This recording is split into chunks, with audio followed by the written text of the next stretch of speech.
Hello friend, আমি ইন্দ্রাণী দত্ত। আমার চ্যানেলটার নাম পরিবর্তন হয়েছে, আপনারা নিশ্চয়ই জানেন। আমার চ্যানেলের নাম হয়েছে এখন খাই খাই। হ্যাঁ, আমি সাধারণত আমি কেন সব মানুষেরই মাঝে মাঝেই এটা ওটা নিত্য নতুন জিনিস খেতে ইচ্ছা করে, সেই জন্য আমি চ্যানেলের নাম দিয়েছি খাই খাই। আজকে এই খাই খাই চ্যানেলে আমি দেখাবো পমফ্রেট মাছের ঝাল করা রেসিপি। এই দেখুন পমফ্রেট মাছগুলো আমি এর থেকে বড় আর পাইনি, তাই এই মাছই নিয়ে এসেছি। এই মাছগুলোকে আমি প্রথমে ভেজে নিচ্ছি।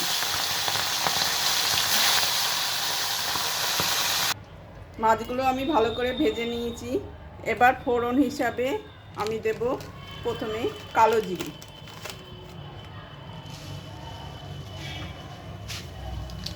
বেশ খানিকটা কালো জিরে।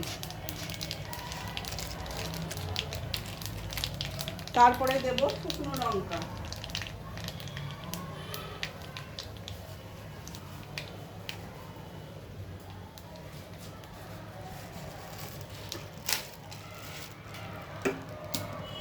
এবার দেব শুকনো লঙ্কা,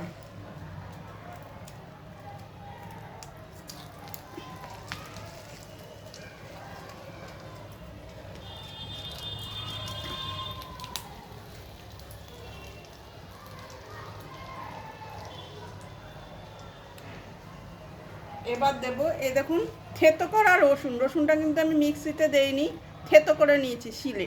এই থেতো করা রসুন, এতে ফ্লেভারটা ভালো হয়, আর মিক্সিতে বেশি টেস্ট হয়ে যায়, সেই জন্য ফ্লেভারটা আসে না। আপনারাও যখন করবেন এইভাবেই করবেন, রসুনটা থেতো করা, এতে রসুনের ফ্লেভারটা খুব ভালো আসে। ভালো ভাজা হয়ে গেলে এবার এতে আমি দিয়ে দেব খানিকটা পেঁয়াজ আর শুকনো লঙ্কা বাটা।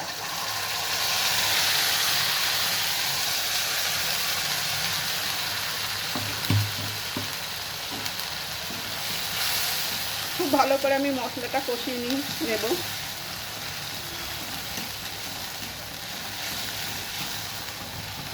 এতে কিন্তু আমি আদা ব্যবহার করব না।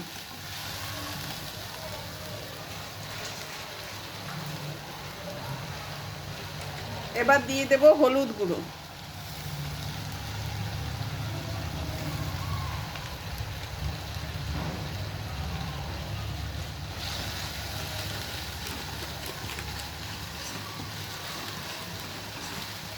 আর রঙের জন্য কাশ্মীরি লঙ্কার গুঁড়ো।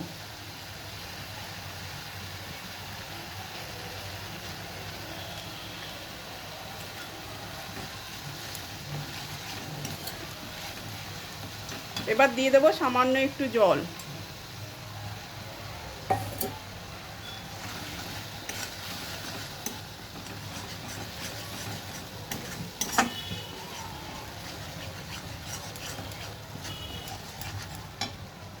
এবার দিয়ে দেবো, আমি এতে টমেটোও ব্যবহার করব না, সস, টমেটো সস।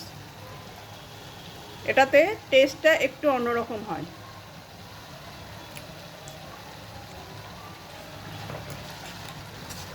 দেখুন কি সুন্দর রঙটা হয়েছে।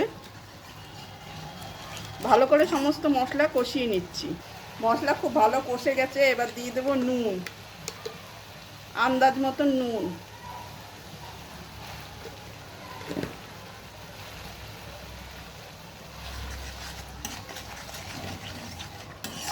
আবার ভালো করে কষিয়ে নিতে হবে। এবার নেড়ে নেড়ে কষিয়ে নিতে হবে। মশলা যত কষানো যাবে মশলার স্বাদ কিন্তু তত বাড়বে। এবার আমি দিয়ে দেবো সামান্য একটু জল।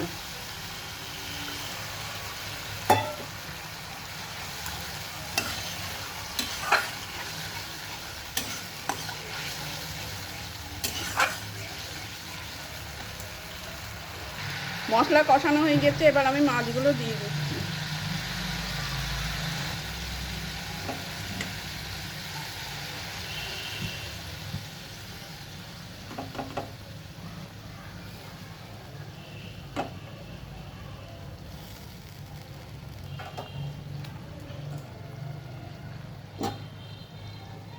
মাছগুলো দিয়ে কিন্তু বেশি নাড়াচাড়া করা যাবে না, পমফ্রেট মাছ খুব নরম মাছ।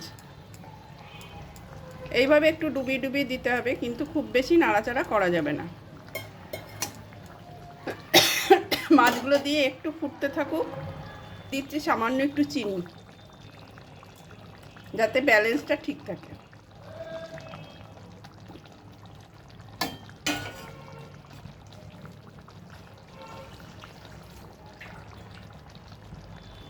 এবার ওপর থেকে কিছু ফ্রেশ ধনেপাতা ছড়িয়ে দিচ্ছি।